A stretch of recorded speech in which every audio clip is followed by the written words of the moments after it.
अस्सलाम वालेकुम हुए वतन पाकिस्तानियों। नवाज शरीफ पगोड़े को लाने वाले पागल हो चुके हैं और हर कीमत पर इलेक्शन से पहले इमरान खान की जमात को आउट करना चाहते हैं। इसके लिए बहुत से मंसूबे फिर से तरतीब दिए जा रहे हैं। लेकिन आज की सबसे अहम खबर जो इस टाइम पर मीडिया छुपा रहा है वो ये है कि आज ट्रायल जज जो है वो इमरान खान को सज़ा देना चाहता था, मगर इमरान खान ने समाअत के दौरान ही जब ट्रायल जज को कुरान पाक की आयत पढ़कर सुनाई तो जज साहब फौरन गिरकर बेहोश हो गए और उन्हें अस्पताल ले जाया गया।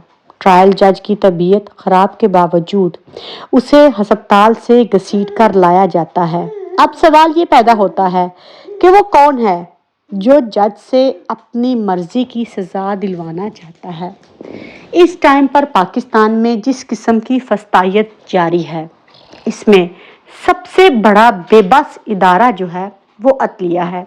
यूं तो अदलिया का काम पाकिस्तान की आवाम को इंसाफ फराहम करना है, लेकिन ये लोग इंसाफ तो दूर की बात, ये तो पाकिस्तान को तबाह करने पर तुले हुए हैं। इमरान खान ने बिल्कुल सही किया जब इमरान खान ने ये कहा कि आज़म खान कुरान पाक पर हलफ लें और उसके बाद अपना बयान जो है वो रिकॉर्ड करवाएं। जाहिर है वो कौन सा मुसलमान है जो कुरान पाक पर हाथ रखकर गलत बयानी से काम ले, ऐसा हो ही नहीं सकता। तो इसीलिए जो 164 का बयान उससे पहले लिया गया था, जब बात कुरान पाक की आई तो जाहिर है उसने तो वो बात करनी थी जो हक और सच की बात थी। इसीलिए अब नए से नए गवाह जो हैं उनको सामने लाया जा रहा है। और अगर एक जज कहता है कि मेरी तबीयत ख़राब है, मुझे छुट्टियां चाहिए, तो उसी को मजबूर किया जाता है कि इसी से फ़ैसला लिया जाए और इसी का नाम कल जो है वो तारीख याद रखे कि इमरान खान ने इसको सज़ा दी थी।